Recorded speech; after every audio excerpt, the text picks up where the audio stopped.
Well, hello there. I hope you have a cup of coffee. This is my cup. There's nothing on there. It's a blank slate. Good morning. It is 10 a.m. Do you know where your children are?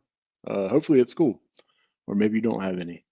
I'm about to go into our Lunchpool office, and I'd like to have a little discussion about mental health. I have uh, been having some challenges there throughout the pandemic and really my whole life. So I'd like to have a discussion about that. Feel free to join. I will put the link up if you want to join me in the office. If not, I'll talk to myself. I'm pretty good at that. But if you feel like you're taking crazy pills lately, then you might want to join the discussion or listen along. Doesn't anyone notice this? I feel like I'm taking crazy pills! All right, let's go into the office. Do do do do do do do do do do do do do do do do. All right, where are we gonna go? Let's go into our main work area.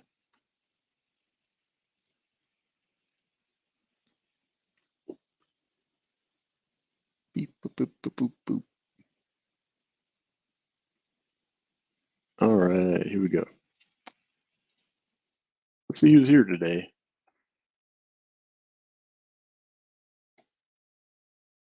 There's Mallory. Hey, Mallory. You look like you're hard at work. I won't bother you, or I will. She's hard at work. I'll go over here and grab a table. Hey, Alex. Hey, good morning. Good morning. Oh, I put you on. You're on Facebook Live and LinkedIn Live. I just wanted to say, hey, good morning. You don't have to come on camera, but you can if you want to say hey. Okay. Good morning. This is what bosses do, especially bipolar bosses. They put their team on the spot. But have a good day. Do you have some coffee? I'm taking a coffee I'm making break. it right now. Oh, very cool. All right. Well, I'm gonna go chat at the table with random strangers on the internet. But have a good day, and if you grab your coffee and want to come over and chat, feel free. But I'm gonna go grab Okay. this table. Bye. Bye. All right. Let me make my screen a little bit bigger. What's going on? How's it going? Buongiorno. Today, I want to talk about a very important topic, and that is mental health. Um, I don't know about you guys, but mental health through the pandemic, I before the pandemic, I worked from home, and it was fine. It was a bit of a shift because I worked in a corporate office before. Now everybody's doing that. Everybody's working from home, distributed, working remotely. Some companies are trying to get their workforce back, but let's face it, productivity has actually not taken a hit and in many cases improved. But what is the payoff? Um, I want to be candid. I want to have a discussion today because I have long suffered, not officially diagnosed until or I guess it's been about 2 years now, but with bipolar disorder. And I think there's a lot of stigma around mental health. I think a lot of people are feeling the the pain, feeling the heat from from just being so isolated, right? That's why we started my company Lunchpool.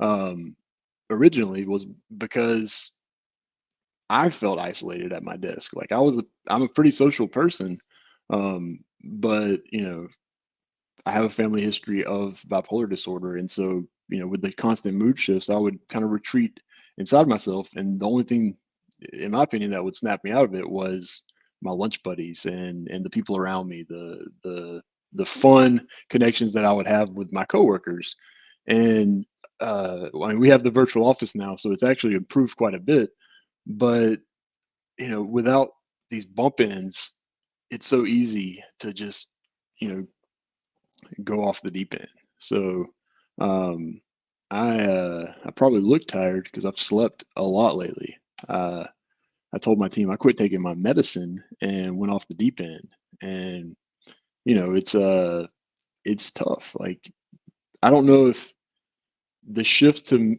working from home has made people less likely to take breaks, because it seems crazy that now you have the freedom to take more breaks, and maybe there's a little bit of baked in guilt, but um, we got to be kind to ourselves and we got to take care of ourselves. So um, gonna just have a discussion about that. I wanted to go over uh, the I wanted to go over the cases. Maybe you've had a bipolar boss. Maybe you jokingly call people bipolar. But I want to go over kind of what it looks like, and maybe to help identify it in the workplace, or maybe in your family, or maybe even in yourself, because it can be tough, and dealing with mental health, not just in the workplace but in general, uh, it's challenging, and you shouldn't have to carry that load by yourself. So yeah, let's just have a discussion. Feel free to comment.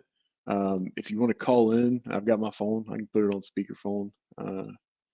I'll put in the number. If you want to text in as well.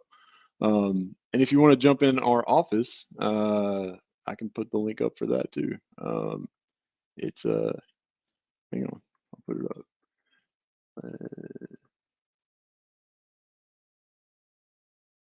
Come on and visit us. But I'm just going to kind of walk through, some of the things, because does anybody else feel a little bit crazy? I am crazy, but it's a crazy time. So let's go and look into, where is it? Where is it? I had a tab open. I got too many tabs open. Here, I don't know if this will play, but if you've seen Silver Linings Playbook, this is a guy that suffers from it. And man, this is what mania looks like.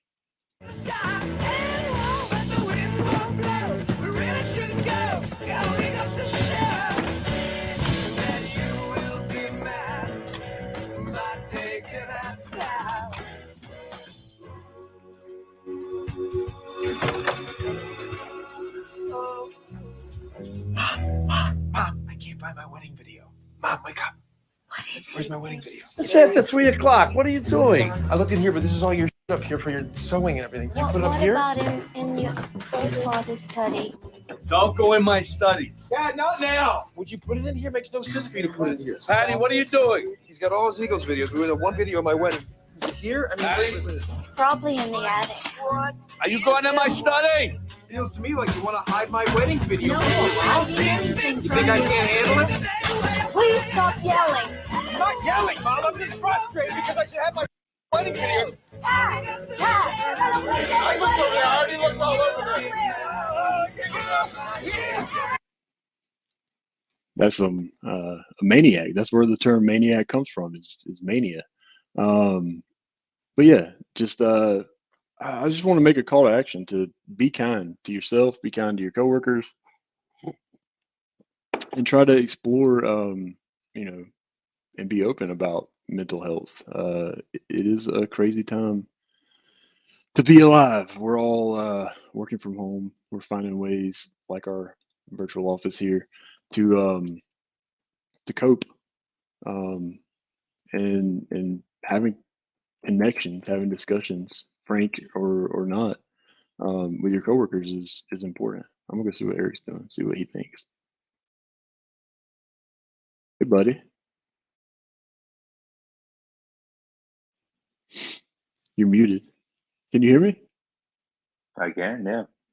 I just wanted to put you on the spot too, and I'm having a frank discussion, doing a coffee break. It's been a long time since I've done them. You said you used to like them, and so uh, in a manic fit of energy this morning, I decided to do one, to talk about the stigma of, bipolar disorder specifically for me, but also, ADD is on the rise.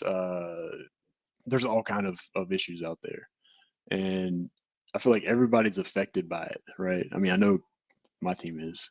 Me and Eric are rebuilding trust after me dipping out of my little bender. But you know, from your opinion, I just wanted to chat. Do you have coffee? For one thing, this is a coffee break. I have the lawnmower going right outside my office, so I'm trying to spare the masses Oh, I can't of hear it. my You, background noise. I can't hear any background noise, so you're Oh, good. perfect. Yeah, Shout out to our sponsor, Crisp, for making lawnmower noises in the background yeah. non-existent on If live you streams. if you need a free month, let me know. Because I have.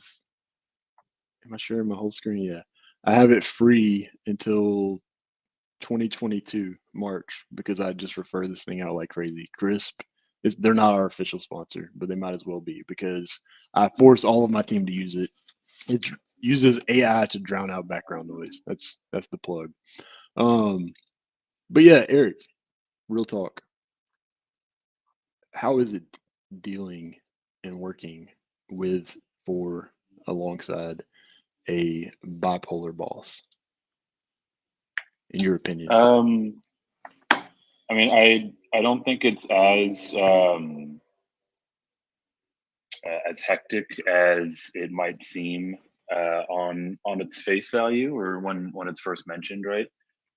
It certainly is prone to fits and starts, Yeah, and you know we the team generally have to keep our head on a swivel. Um, but I also think that these are things that are also used to describe life in a startup in general, right? So by nature of us being willing to jump into and work within a startup business, I think we all sort of signed up for this sort of thing. So it doesn't feel as pronounced as people might think it would when they first hear that prompt. yeah. No, it's. I think you bring up a good point. Maybe by their very nature, startups themselves as entities are bipolar because there are ups and downs, and it's cyclical. You have your wins, you have your lows, you have your slow periods. Um, so let's talk about. I talked about it kind of openly with the team yesterday, but let's talk about how it made you feel. Um, if you will. If not, just we can go talk about rando nodding or something cool. But I one of the typical like from the DSM, the psychiatric manual, one of the typical symptoms or tendencies of people that suffer from bipolar disorder is to like get on the right medicine or get on something that kind of evens them out, and then think, okay, well, I don't really need this. I'm good. I don't like that medicine's just a placebo, and I'm good. So I last week had been thinking about it for a while, but I decided I'm just going to stop all this medicine. This is too many pills. I don't want to be dependent on medicine or whatever. So I stopped taking it, and I slept for like 4 days and canceled all my meetings and just didn't respond to anybody. So like, how did that impact the business? And like, looking back on your career, have you ever experienced that with a coworker or a boss before, or is this new to you? Like, how do you cope with something like that or someone like that? I think there's a few things to kind of unpack there. In terms of impact on the business. I mean, there was a level of concern amongst the team, right? Like sort of bipolar or any surrounding considerations aside, right? Like if someone that you work with and expect to hear from regularly just kind of disappears, like that's cause for concern for anyone. But apart from that being sort of a theme of chatter amongst the office, um, it was really business as usual, right? Like we have a really clear picture of what our responsibilities are in our individual roles. What the things that we need to do to make sure that our clients are happy with the work that we're doing and the events that we're putting on. And So partners. um, certainly, yeah. And so with that, the day to day operation wasn't really impacted all that much. And I've been around younger and startup businesses long enough to where they all sort of reach this point where there's a conversation about what happens if the founder is hit by a bus, right? Like what happens to the operation, who's going to step into that void, kind of thing. And obviously we're glad that you didn't get hit by a bus and that you are back with us. Funnily enough, I did get hit by a car before I moved to Knoxville, but did not die. And luckily, yeah, I'm glad I didn't get hit by a bus too. Alex is not broadcasting from the afterlife. That'd be a good spooky Halloween. Yeah, it is spooky season. But yeah, I mean, it was certainly worrisome. It was a bit hectic trying to piece together and figure out what was going on. But more than anything, the thing that really stood out to me was a sense of pride in the team, right? Like we were all facing this uncertainty, and in that moment, everyone decided to kind of stick to the basics and focus on the things that we know are constant about our world and our roles. Yeah.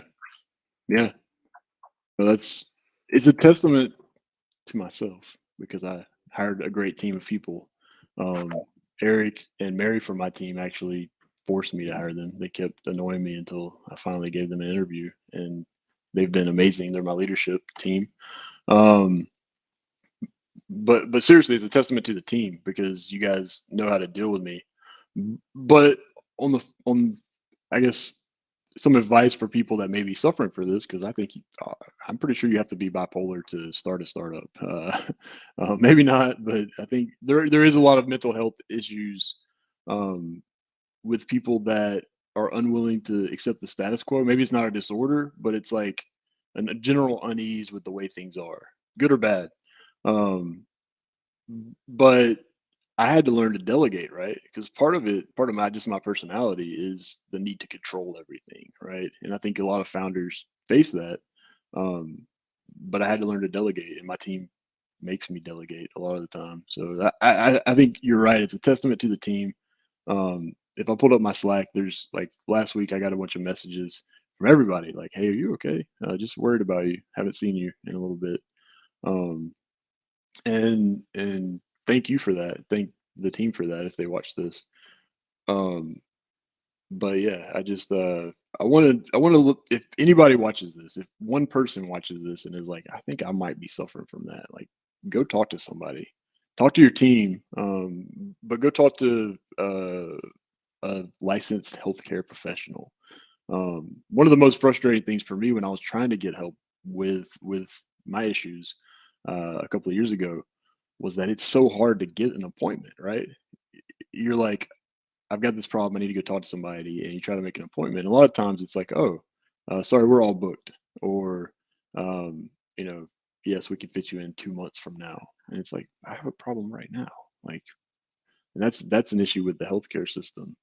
But moving on from bipolar, like, I think that one of the effects of the pandemic is I kind of wanted to use this time to talk about just mental health stigmas in general in the workplace. And I think ADHD or ADD or whatever it is a huge problem in the workplace just in general, amongst other mental health things. But I think that people don't talk about it enough because what do you think? Do you think it's the nature of the new work from home life, or do you think that it's just always been there and now it's just kind of exacerbated? Like, what's your readout on um, the perception of mental health and people's willingness to talk openly about it in today's crazy age? I mean, my point of view is one where it seems like it's become much more mainstream and accepted to discuss these things openly, right? Like forever, there is a stigma around it where something was wrong with you if you felt this way, and it led people to kind of keep these thoughts and these issues to themselves, bottled up and suppressed. So, one of the good things that came out of the pandemic in my mind is that it was this huge event that was out of our hands and that we all shared an experience in. And I think it brought a lot of perspective and humanity to people's worldviews. Yeah. And it made it really easy to, kind of have that common ground to say like, hey, last year, these last 6 months, these last 18 months, whatever time frame was really hard. It was hard for me. I know it was hard for you. And it sort of provides that foundation of shared experience Yeah. that, really powerful things can be built off of, like an embrace and an acceptance of, struggles with mental health. Yeah. No, it's has it been a year and a half, right? Since we've been in this Yep. crazy pandemic laden world. Mary, one of my team members, our teammate, says gentle persistence. I guess that's key, is just keeping at it. And gentle, I think, is the key word, right? Yeah. Because we have to be empathetic and understand that everybody is going through the human experience. Everybody's going through struggles that we don't know about, whether it be family, work-life balance, all of the above, general lingering depression. But my mom is. Do you see my mom hovering over there in the office? Yeah. My mom says, "Am I in on the group, or do you just want me to listen?" Come on, mom. I don't know if you know how to walk over here. She's never used our virtual office before, I don't think. Um, If you want but to hang out here, I'll go grab her. yeah, let's do that. So, well, Eric gets my mom. If you're just tuning in, or if you're watching this later, we're talking about mental health. This is the Lunchpool live show. It happens sporadically. It's been a while, but really wanted to talk about and open up a discussion about mental health in the workplace specifically, um, because I feel like mental health issues are rampant right now. Like Eric just said, we found ourselves in a new world where we all shared what basically was a traumatic experience. So, if nothing else, maybe we're all in the midst of post traumatic stress disorder, PTSD, because our whole world changed. The whole world changed. Um, and so, Mary, there she is. And Mary, I don't know if you're still watching, but if you're in the office, you should come talk to us about gentle persistence. If not, she's probably doing work like Eric probably wishes he was doing. But you got to take a break sometimes and just chat this stuff out. Hello, Mom. This is Joe. I call her Joe. Sally Joe. Hey, Good morning. sweetheart. Good morning, everybody. Do you have coffee? Do you have your coffee? I knew you did. I knew you did. My mom drinks, I think, like 6 cups. Do you still drink like 6 cups of coffee every morning? No, you'd be proud of me. I only drink basically one a day. But now you see how big my mug is. Yeah, yeah. Yeah. No, I'm trying to not be so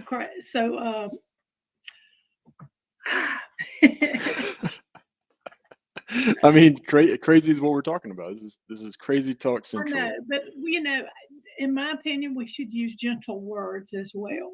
Yeah, yeah, Because I'm a retired special ed teacher, so labels are dear to me because we do need to be kind and understanding, and it's tough when people.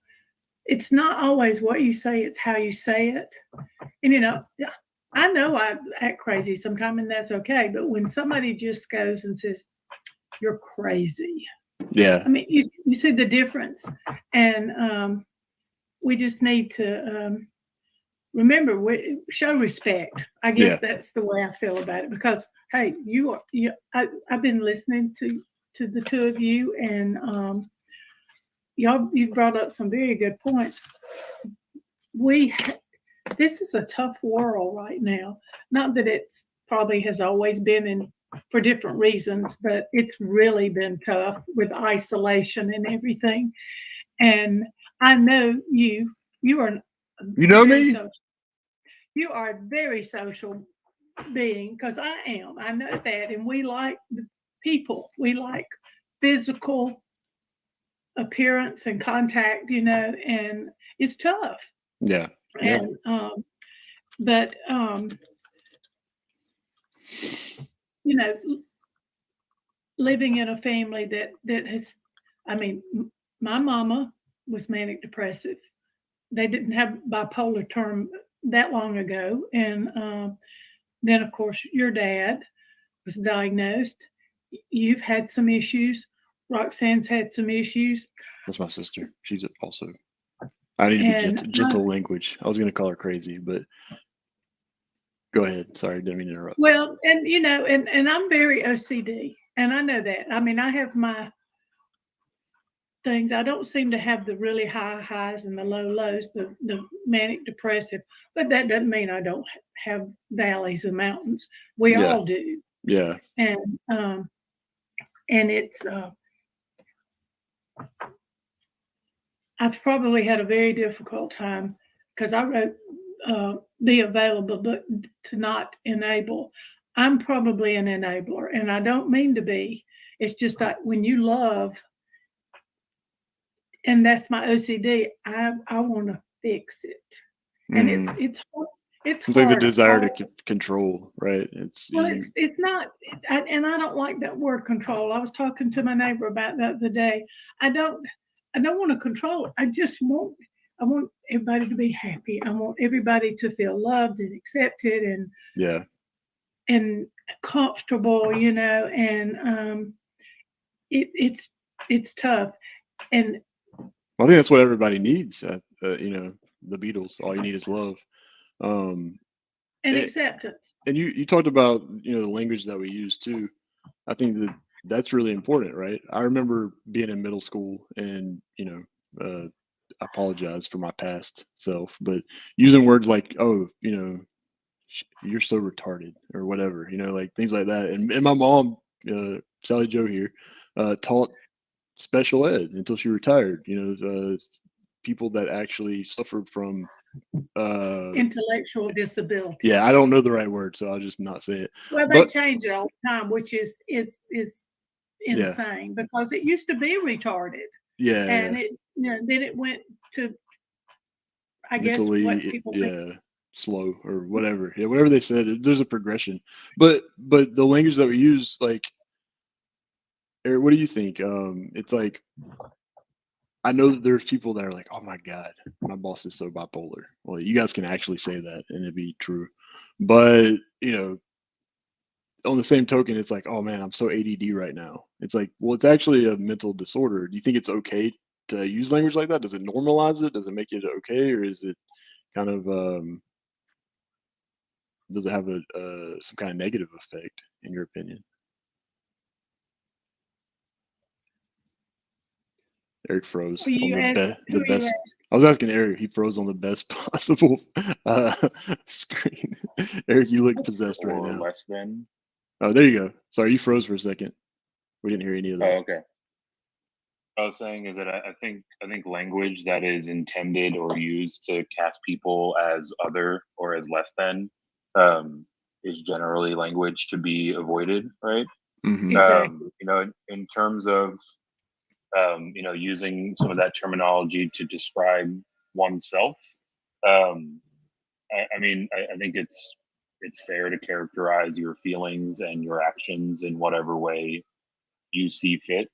Um, what I will say is if you find yourself, you know, kind of characterizing yourself in kind, um, probably an indication that it would be worthwhile to take a closer look, right? To Yeah. seek an outside opinion or find someone to talk to about those feelings that you're experiencing, um, because it's something that is prolific, right? And the worst case scenario in talking to someone is that you have another resource, another person on your team, a very healthy exercise to add to your regimen.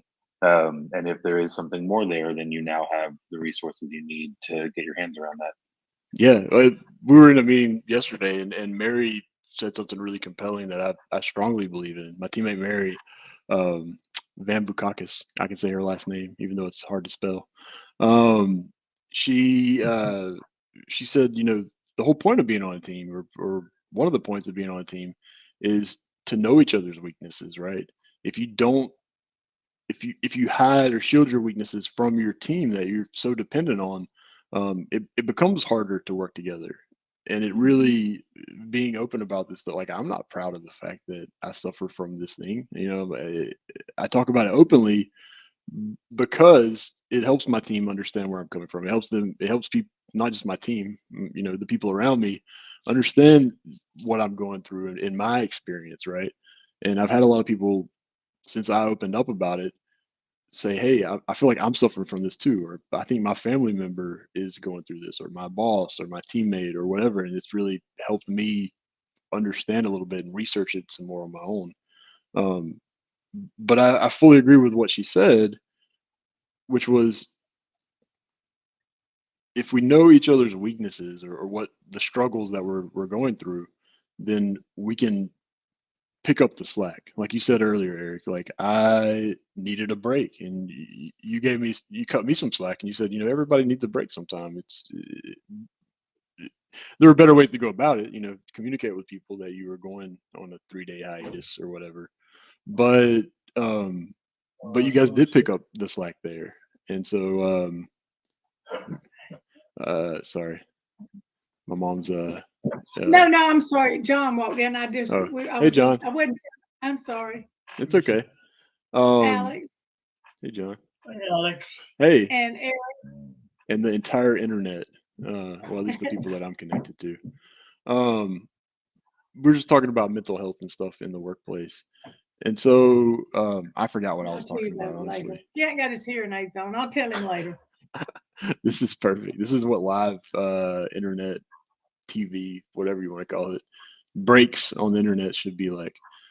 But yeah, I did forget exactly what I was talking about.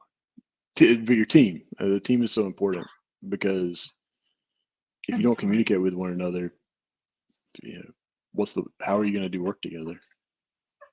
May I say something? No, absolutely not. No, I'm just kidding. You may.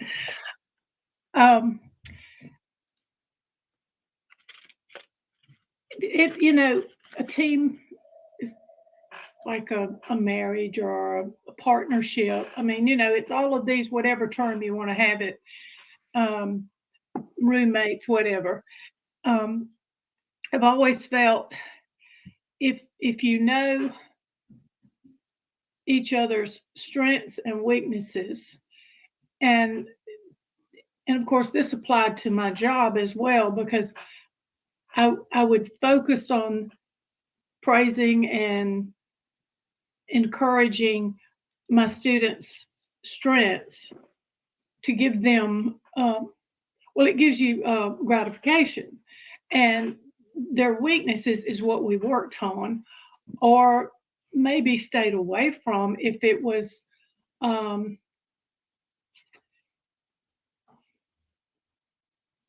too much. But or not, and that doesn't mean you still didn't kind of work on it, but you did it gently, as a word was used. In other words, like in your, if you know a person's weakness, well then, and you said take up slack, that's a way to put it. But so that person doesn't do that job. That person does their strength, and this person does their strength, and then you keep working toward maybe encouraging each other to work on their weaknesses. But I'm going to use a household thing. Laundry, for example. Maybe one person's good at loading the machine, but not good at remembering it needs to be put in the dryer, or the one doesn't. I feel personally attacked. No, I'm just kidding. Go ahead. Or that, and then maybe somebody doesn't like to get them out and fold them. Maybe that, but all of these different chores, different people enjoy or are willing openly to do things. And so if you encouraged these things, so, well, look at what a good job you do here, so why don't we try, you want to switch it up a little bit and see, you might find some gratification out of this.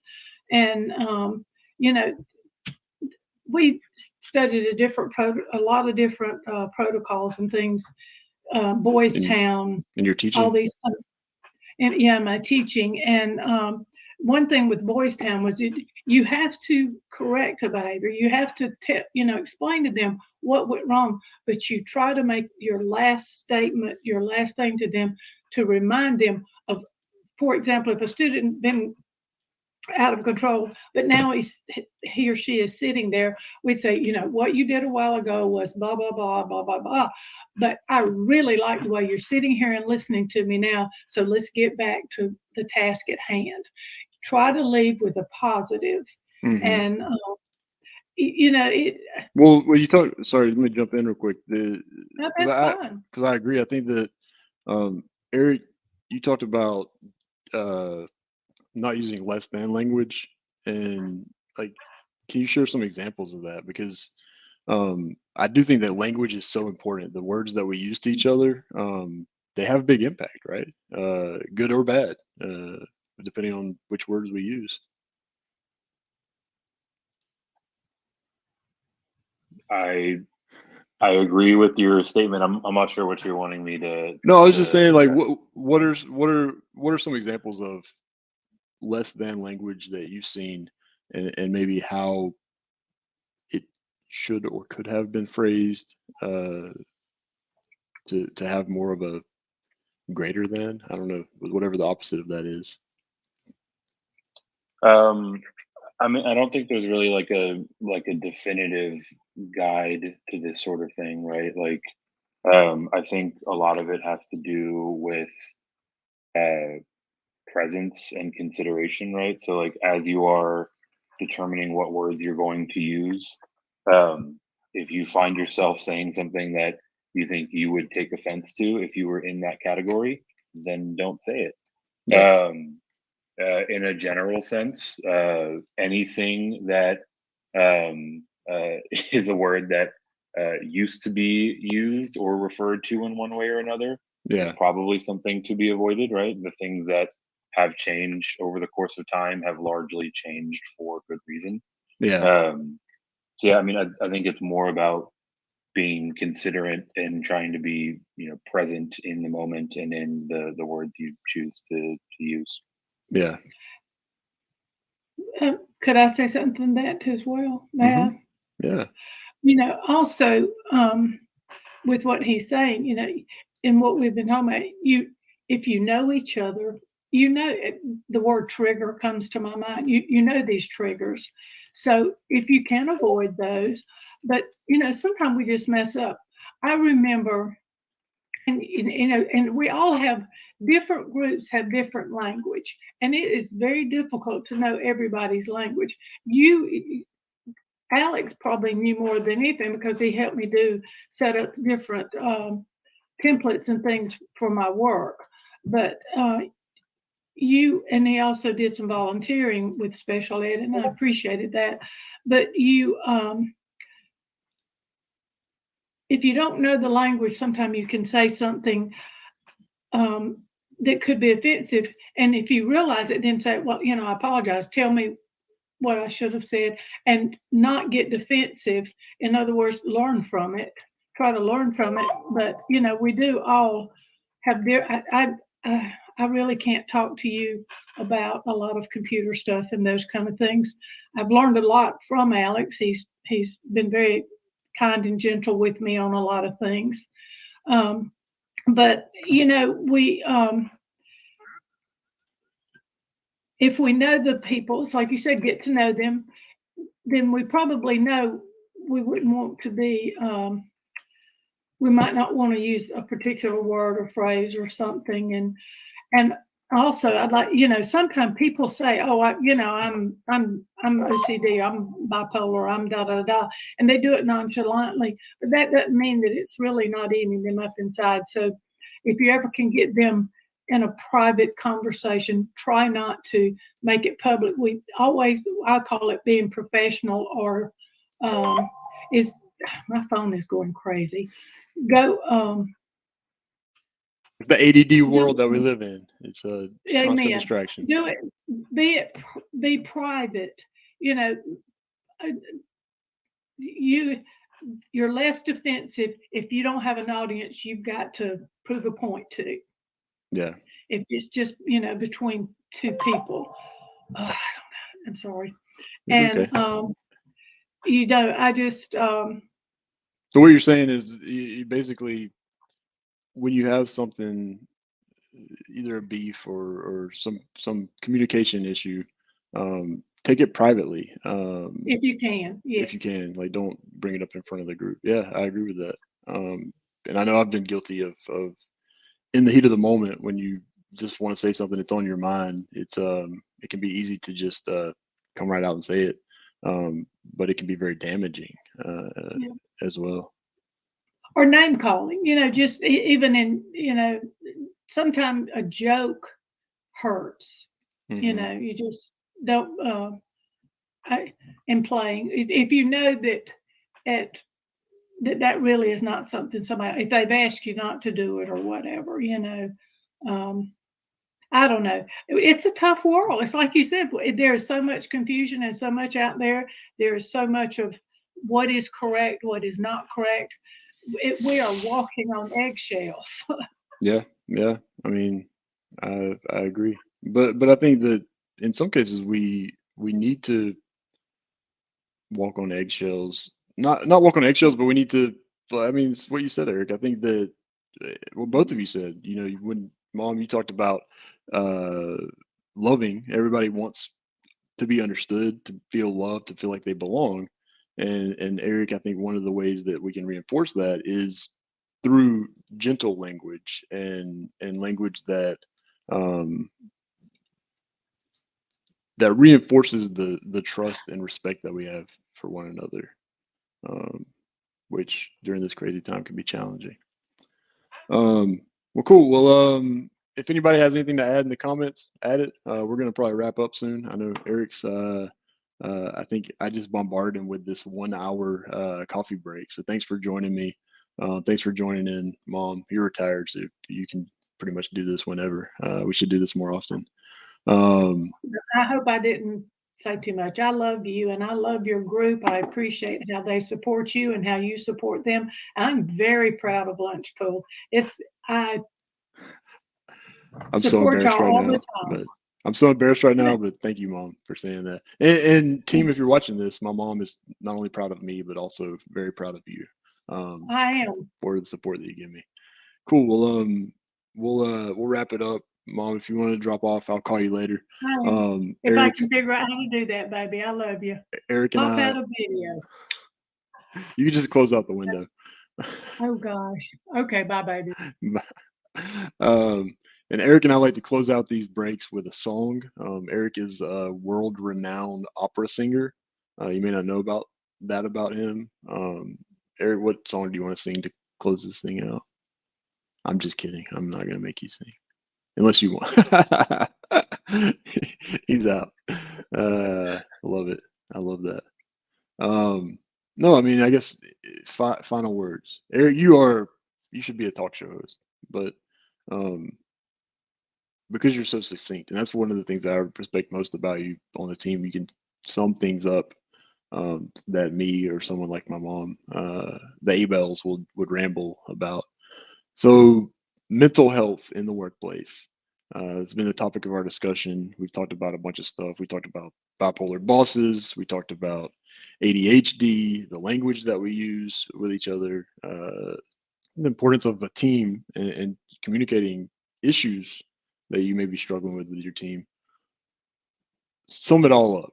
What's the summary here that people can walk away with, if anything?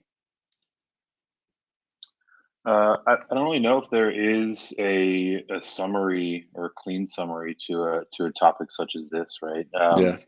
What I will say in closing is that um, for anyone who's out there that is finding themselves struggling, that struggle is real. It should be acknowledged, and it's something that there are several different avenues and means available um, to work through that struggle. Right. I don't think that there's really any concept of kind of getting over or getting past these sort of things. I think it's about recognizing and embracing those things as part of the texture of who you are as an individual, Yeah.